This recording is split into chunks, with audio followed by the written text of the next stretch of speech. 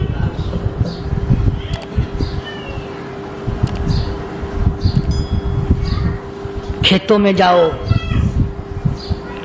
کبھی یہ تو سوچو کہ دنیا میں حکومتوں نے کتنے مل لگا رکھے ہیں، چینی کے شکر کے کتنے مل ہیں، کتنے ڈیپو ہیں، پھر بھی قلت ہو جاتی ہے۔ اور یہ اللہ میاں نے کتنا میٹھا کیلے میں، سنترے میں، مالٹے میں، انگور میں، سیب میں، کبھی یہ بھی سنا کہ اللہ میاں کا شوگر مل فلاں علاقے میں لگا ہوا ہے؟ کبھی یہ تو دیکھو کہ یہ قدرت کاملہ کے سوا اور کون پیدا کر رہا ہے؟ فرمایا جس نے اللہ کی توحید کا اقرار کر لیا، محمد عربی صلی اللہ علیہ وسلم کی ختم نبوت کا اقرار کر لیا، خدا کے بعد خدا کوئی نہیں، مصطفیٰ کے بعد نبی کوئی نہیں۔ پھر قرآن نے شرط لگائی ثم استقاموا، پھر اس پر جمع رہے، ڈٹا رہے، یوں نہیں کہ کبھی ادھر لڑک گیا کبھی ادھر لڑک گیا۔ لوگ تو بدل جاتے ہیں، لوگوں کا کیا ہے؟ پچھلے سال کی بات ہے، یہیں مغرب کی نماز کے بعد گرمی کے موسم میں یہاں بیٹھا ہوا تھا، باہر آ گئے شہر کے وہ آدمی، وہ کہنے لگے جی ایک کام آئے ہیں۔ میں نے کہا کیا؟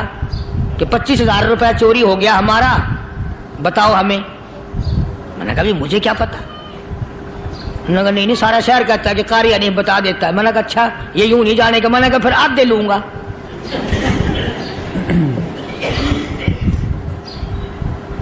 25,000 گم ہوئے ہیں نا، 12.5 میرے 12.5 تمہارے۔ کہنے ہیں دیکھو نا جی بال بچے چھوٹے چھوٹے غریب بچے ہیں جن کے وہ پیسے ہیں۔ میں نے کہا اچھا میں بادشاہ لگا ہوا ہوں؟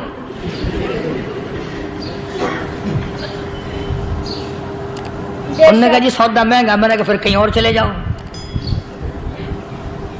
جتنا میں نے سمجھایا نہیں ماننا کہ اگر ہمیں یوں پتہ چل جائے مولویوں کو ولیوں کو تو پھر یہ لاکھوں کروڑوں پولیس والے رکھنے کی ضرورت ہے بھلا؟ اتنی بڑی فوج کا رکھ کر کیا کریں گے ہم؟ اربوں روپیہ فوج کا خرچہ ہے، ایک ولی کو اس بارڈر پہ بٹھا دیں گے، ایک ولی کو اس بارڈر پہ بٹھا دیں گے، پھر ہم بڑھانا دیں گے اولیاء کرام رجمت۔ ذہنیت ماری گئی، سمجھ نہیں پاتے، دین کے قریب نہیں آتے لوگ، سمجھتے نہیں۔ فرمایا ثم استقاموا تتنزل علیہم الملائکۃ الا تخافوا ولا تحزنوا وابشروا بالجنہ التی کنتم توعدون۔ قرآن کہتا ادھر ولی کی موت آتی ہے، ایسا آدمی جو اپنے کلمے پہ جمع رہے، شرک و بدعت۔ دوستو اگر آپ حضرات کو ہمارا یہ بیان اچھا لگا ہو تو ہمارے چینل کو سبسکرائب کریں۔ السلام علیکم ورحمۃ اللہ وبرکاتہ۔